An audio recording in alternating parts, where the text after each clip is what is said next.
This here is the face of another liberal person who is trying to defend an illegal immigrant gang member. Yes, literally just right now on live TV. She literally went toe-to-toe with Jesse Waters in defense of Kilmar Abrego Garcia, just like all the Democrats are doing right now. This was an intense exchange. Jesse Waters called her out on it, and it was absolutely incredible. We're about to watch it together. My name is Clayton Kearns from TrendingPolitics.com. Please make sure to like this video, and the most important of all, please subscribe to the channel if you like videos like this. If you like how we break down segments, if you like how we break down arguments and topics, because this information needs to get out there. The mainstream media, sadly, still has a lot of power, and we need to constantly fight back. So I'll do you a favor and zoom out so you don't have to see her up close and personal. And let's get into this clip. Basically, Jesse Waters goes into the symbolism of his MS-13 tattoos. And she's sitting there saying, it's not a gang tattoo. You don't know what those tattoos mean. It's like, well, gang experts on the immigration task force, they have seen this pattern over and over again. And it's very clear that the symbolism here shows that these are symbols that show that you have sympathy or that you are part of the MS-13 gang.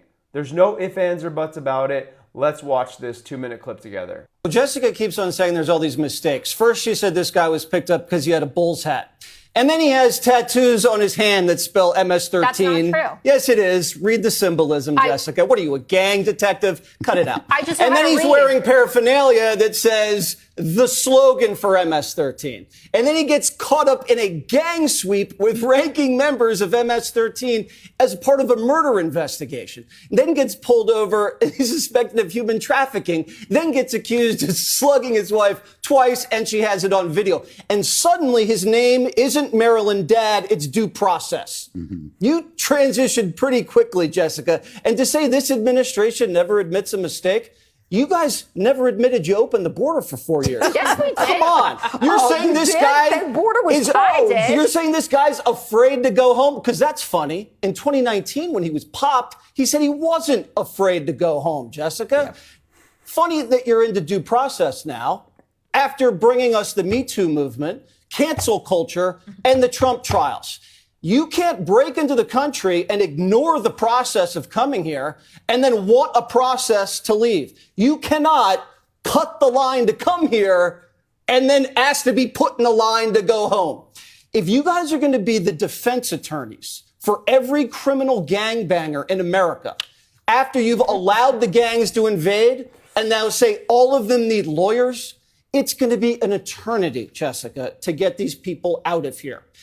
Johnny went to Baltimore, and the people of Maryland are laughing at you. Blacks, Hispanics, whites, they think it's ridiculous what Van Hollen has done to be able to defend foreign rights instead of the rights of the American people. And the slippery slope argument. Is this the slipperiest slope you've ever seen? If they deport an MS-13 terrorist, you're next. Who? The Puerto Ricans? Anybody with a tan, Jessica? Are you next? No one believes that. This is the dictator hoax all over again, and you lost on that the last time. That was absolutely brutal. First of all, I love that he didn't even give her a chance to talk in many ways, because honestly, she was probably just going to spew a ton of nonsense anyways. And his little smirk there is hilarious because, isn't it crazy how he says that the left is sitting here saying, if they're going to deport Kilmar Garcia, you're next. They literally are pushing the narrative that this guy got booked and taken away just because of tattoos or just because of a hat he was wearing. That is not what happened. This man had final orders of deportation by judges here in the United States of America. He entered into the country illegally. And ironically enough, if he would have went through the normal process to try to get legal status here, and he did it the right way, he would have been denied because he was literally a part of gangs in El Salvador, and he has sympathies for these terrorist organizations. But for some reason, and again, the fact that the media labels him a Maryland man, isn't that like, that is some of the craziest gaslighting I have ever seen in the history of the media in these last 10 years, and that's saying a lot. Maryland man gets deported. Really? Can you please tell us more about this man from Maryland? Is that all there is to the story? Just a random guy with a Bulls hat and a couple tattoos? Hey, yeah, get out of here, man. But sadly, there are millions of Americans who actually believe that right now. And it's absolutely disgusting. And Jesse Waters had Pam Bondi on here, on his show as well a few days ago, talking about this very narrative. Take a look what she has to say. Jesse, you know, when you're listening to all these liberal reporters, they keep calling him a Maryland man. He's not a Maryland man. He's part of a foreign terrorist organization. He's a member of MS-13 who, as you laid out in your monologue, came to this country and committed just gang acts. He was caught, and he was, two judges, an immigration judge and an appellate judge, ruled that he was an MS-13 member, as well as ICE's testimony. Yet his attorneys are saying he's not affiliated with the gang. They're wrong, and he has no right to be there. But for an extra step in paperwork, just like you said, he would go right back to El Salvador, which is his home country, where he belongs. And President Bukele does not want to give him back to the United States, nor do we want him back. All right, so that's it. That really is it. The president of El Salvador, Bukele, which by the way is amazing, that guy does not want to send him back to the United States. He understands that he is a danger to public safety and he cannot be trusted on the streets. On top of that, the man has been caught abusing his wife. She literally filed an order of protection against him a few years ago.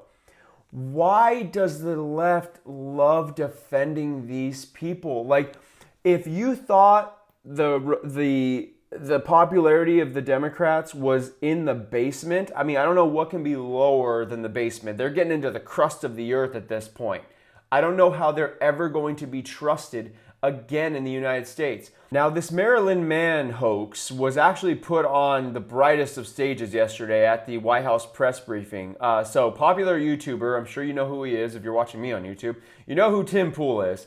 He was actually given a seat at the White House press briefing yesterday, and he brought up this whole gaslighting operation, calling him a Maryland man, and he compared it to the Charlottesville hoax and different hoaxes that the media has tried to run with. This was absolutely amazing, and I want you to see this. Many of the news organizations that are represented in this room have marched in lockstep on false narratives, such as the Very Fine People hoax, the Covington smear, and now what's being called the Maryland man hoax, where an MS-13 gang member adjudicated by two different judges, I believe, is just simply being referred to as a Maryland man over and over again. Now, in an effort from the White House to expand access to new companies, you've created this new media seat. So I'm wondering if you can comment on, following this expansion, you've had numerous outlets disparage the companies that you've had sit here, as well as the reporters. I'm wondering if you could comment on the unprofessional behavior, as well as elaborate if there's any plans to expand access to new companies. Sure. Well, we certainly welcome diverse viewpoints in this room, which is one of the reasons we have you in here, and there's many new faces in this room in comparison to the previous administrations.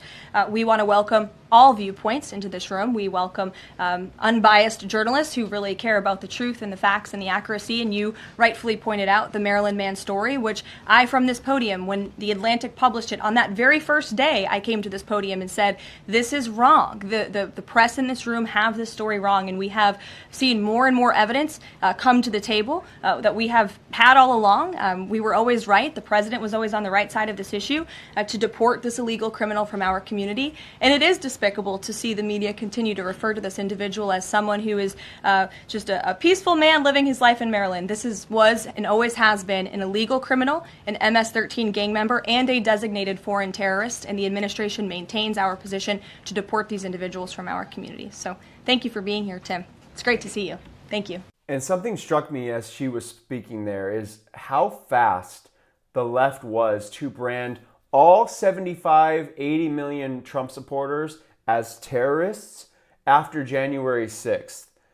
But you have an actual terrorist, illegal immigrant who gets deported by no mistakes. There was no mistake made except for the country that he was deported back to. Apparently they weren't supposed to deport him back to El Salvador. Okay, where did you want us to deport him? To Egypt? Like, where did you want us to deport him? But they were so quick to slandering us as terrorists, but not this man. Makes me absolutely sick. The more I talk about this story, the more furious it makes me. So anyways, let me know your thoughts on this story, and I will talk to you soon.